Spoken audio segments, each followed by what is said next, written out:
Eleições 2022, quais são as agendas? Quando que a gente vai ter os próximos debates? Quem vai continuar participando? Quem vai parar? O que está sendo dito? O que é verdade? O que é mentira? Como o mercado pode repercutir cada uma dessas falas? E também a crise de gás natural na Europa. Tudo isso depois da nossa vinheta.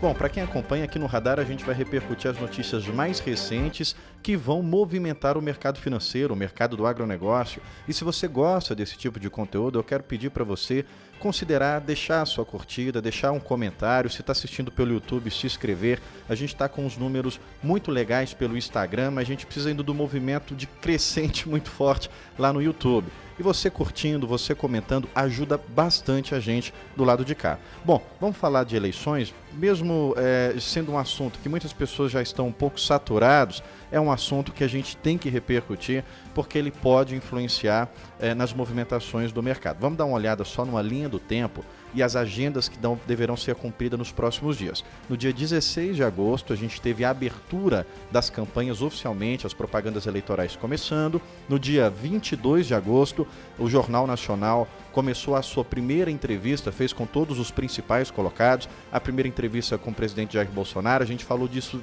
exatamente no dia que ela foi acontecer e eu cheguei a mencionar semana passada no Radar que certamente seria uma audiência muito grande, porque o presidente Jair Bolsonaro, ele atrai tanto os apoiadores como os críticos, diferente do ex-presidente, o ex-presidiário Lula, que quem é apoiador de Bolsonaro não quer nem ver, nem ouvir falar de Lula. Já quem apoia Lula acompanha o presidente Jair Bolsonaro, que seja para criticar. E ali ele mostrou a sua força, que foi a maior audiência do Jornal Nacional. Não foi a maior audiência da Globo.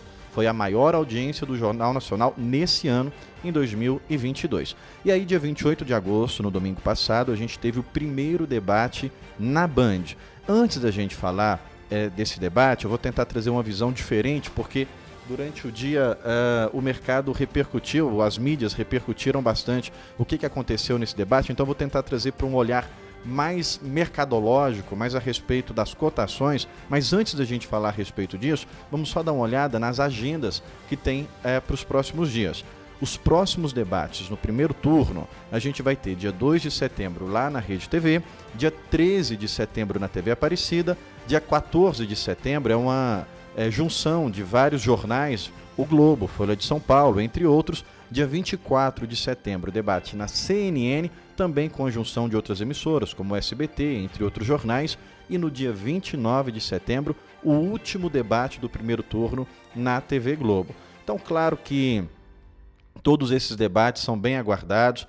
Há-se uma expectativa, não é nada decidido, até o momento que a gente está gravando aqui o Radar, não teve nenhuma nota oficial, mas há-se um comentário, vou chamar assim nos bastidores, se o presidente Jair Bolsonaro vai ou não continuar indo nos debates, já que ele tem uma boa colocação dentro das pesquisas, ele sempre aparece ali segundo, primeiro, contra o ex-presidente Lula, e ele é o presidente em vigência, então ele pode recusar e ir nos debates caso ele queira. E aí os seus assessores vão julgar se isso seria positivo ou negativo. Até agora, até esse momento, as aparições do presidente Jair Bolsonaro, algumas mídias colocam como se fossem negativas, mas não está sendo. Ele está reforçando a sua presença, o seu apoio com aqueles que já votariam nele, e está mostrando uma imagem um pouco mais polida, um pouco mais centrada para aqueles que poderiam ser novos apoiadores. Então, a nossa análise é uma opinião agora nossa. A presença do presidente Jair Bolsonaro mostraria força de audiência e seria positiva mais do que negativa. Bom, para o segundo turno, dia 2 de outubro é o dia das eleições, é o dia que nós vamos às urnas para votar, e aí no dia 17 de outubro é o primeiro debate do segundo turno. Muito provavelmente vai ser ali entre Jair Bolsonaro e Lula. Ganhar uma eleição em primeiro turno, independente para o lado que seja, é muito improvável. A gente tem muitos outros candidatos para tirar voto, é um país muito grande, muito dividido, muito polarizado. Então, essas falas de que vão ganhar no primeiro turno, independente do lado que seja, é um pouco ilógico a se olhar para os números. Então, dia 2, vão-se às urnas. primeiro turno, e no segundo turno o debate começa dia 17 de outubro na Rede TV, dia 22 de outubro na CNN e no dia 28 na TV Globo. Eu só preciso... talvez vocês estejam vendo passar aqui do lado já esse movimento de eleição. Então aqui a gente está numa avenida bastante movimentada e o tempo todo hoje foi um dia marcado por vários candidatos indo em trio elétricos. Então eu não sei se está saindo até no áudio o barulho que o pessoal está fazendo aqui. Eu que escuto desconcentra um pouco, talvez vocês estejam vendo. Ouvindo eu acho que é difícil de ouvir porque o microfone fecha aqui. Mas voltando, dia 28, o último debate, eu só preciso confirmar se é dia 28 ou dia 29, mas acredito que é dia 28 de outubro, o último debate do segundo turno. E no dia 30, as eleições do segundo turno, onde a gente vai definir quem é o novo ou a continuidade da presidência da República do Brasil. Bom, agora falando do debate, eu quero chamar a atenção para uma fala. Até foi dado direito de resposta, o presidente Bolsonaro falou algumas vezes do Lula presidiário, e aí o Lula pediu direito de resposta, foi dado a ele, porque ele foi se justificar que ele era inocente, que ele havia sido julgado e declarado inocente sobre todos os casos. Bom, será que isso é verdade? Será que o Lula foi considerado inocente? Eu não posso dizer que não, dentro do ponto de vista legal, mas não se pode concordar também com essa frase. Vamos analisar. O Lula teve mais de 11 processos, mais de 30 processos, mas os mais famosos foram 11 processos. Esses processos que avançaram bem, que tiveram cobertura midiática, desses 11 processos, 3 ele foi absolvido pelo ministro Lewandowski. Os outros 8 foram prescritos. Aquele movimento que o ministro Fachin abriu para tornar a vara de Curitiba inapta, ele entendeu que não era a vara que teria que julgar o Lula, teria que ser a região de Brasília. E aí nessa transferência, onde sai de Curitiba, vai para Brasília, o Moro é considerado suspeito, e aí já derruba um monte de ações que o ex-juiz Sérgio Moro havia feito. E o tempo... Lula tem mais de 70 anos, ali naquele período ele estava fazendo de 74 para 75 anos, e existem algumas penas que você não pode atribuir para pessoas acima de 70 anos. Então é como se dissesse, olha, se nisso daqui ele for condenado, ele vai pegar uma pena que na idade dele não pode ser cumprida. Então não vale nem a pena transitar, porque se ele for condenado, nesse caso, ele não vai poder receber a pena. Então não faz sentido julgar esse caso. E aí ele cai, ele é suspenso, ou ele é prescrito. Então não é verdade que Lula ganhou o carimbo de inocente. Isso a gente vai ver ao longo de todos os debates, porque eles vão bater, todos os candidatos vão bater nessa tecla de corrupção, e ele vai dizer, eu fui julgado, eu fui declarado inocente. Ele não foi declarado inocente.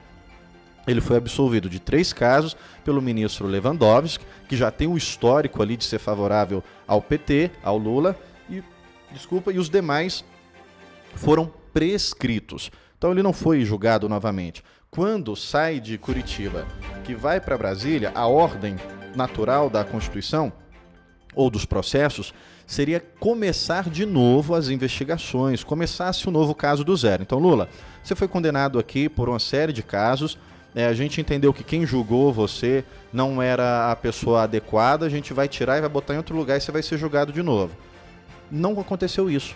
Nesse período foram prescritos e aí ele foi declarado inocente, como todo brasileiro que não tem nada contra a sua honra é considerado inocente. Ele ficou 580 dias preso. Então aí por isso que ele também não entra na lei de ficha limpa e pode candidatar. Então quando o Lula fala que é inocente, existe uma ressalva nesse é inocente por causa dessa história que eu contei para vocês. Bom, falando um pouco do cenário internacional, a gente teve uma queda de preço do gás natural, mas olha esse gráfico. Toda vez que a gente fala de gás, de petróleo, a gente fala de inflação, de energia mais cara, porque é o combustível do mundo, o gás natural e o petróleo. Recentemente, o gás natural teve uma queda porque os estoques da Alemanha aumentaram mais do que era esperado. Então foi uma boa surpresa. No entanto, o ministro da Bélgica alertou o bloco europeu de que os próximos 5 a 10 anos se espera um inverno muito pesado para a Europa como um todo, ou seja, um aumento muito grande de consumo de gás natural.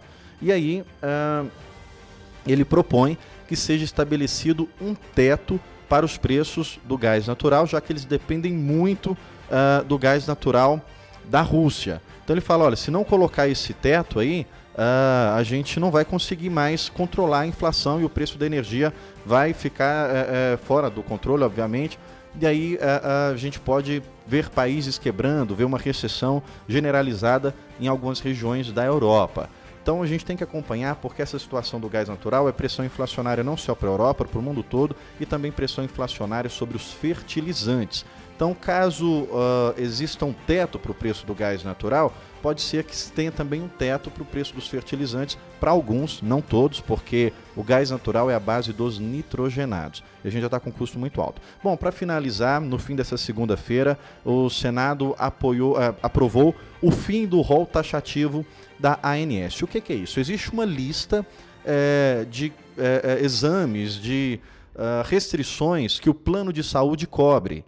E aí eles aprovaram o fim dessa lista. Na prática, aumenta a atuação do plano de saúde. Então, quando você ia lá no plano de saúde e o plano dizia assim, olha, isso aqui não cobre, isso aqui não cobre, isso aqui não cobre, aí acaba com essas restrições. Ainda vai para a sanção para o presidente. O que isso pode impactar é para ações de bolsa que são ligadas da área da saúde. Isso pode sofrer uma certa influência no câmbio amanhã, nas próximas semanas, mas claro, conforme isso for tramitado no Senado, com o presidente agora, né, já que foi aprovado na Câmara e já que foi aprovado no Senado. Bom, essas são as notícias. É um dia um pouco vazio de notícias internacionais, um dia mais voltado para o cenário político.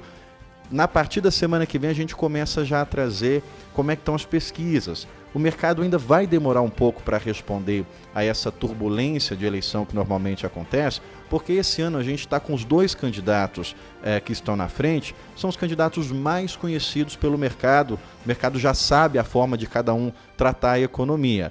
No entanto, ao nosso ver, uma continuidade do presidente Jair Bolsonaro seria melhor aceita pelo mercado, porque a sua política foi interrompida, sua política monetária foi interrompida por causa da pandemia. Então agora está se reestruturando o país. O retorno de Lula poderia causar uma certa dúvida. E a gente sabe que quando sai um governo para entrar o outro, há aquela transição, acontecem turbulências. Então, melhor para o mercado seria a continuidade de Jair Bolsonaro, a se falar do ponto de vista de arrefecimento, de calmaria. Calmaria no sentido econômico, já que a gente sabe que o presidente é bem enérgico. Mas a partir de semana que vem a gente começa a pontuar as pesquisas e a gente também vai dar o nosso parecer sobre o que a gente acha, como são feitas, como a gente deve levar em consideração as pesquisas. Eu costumo dizer que não é o que a gente pensa, é o que o mercado recebe. Então eu posso discordar de uma coisa, mas se o mercado leva isso em consideração, eu tenho que fazer a leitura imparcial para entender aonde as cotações vão e onde eu posso sentir no meu bolso. Bom, mais uma vez eu quero pedir para você deixar o seu comentário, que contribui muito com a gente para estar trazendo melhores conteúdos. Deixa a sugestão também do que você quer que a gente trate aqui. Até mais!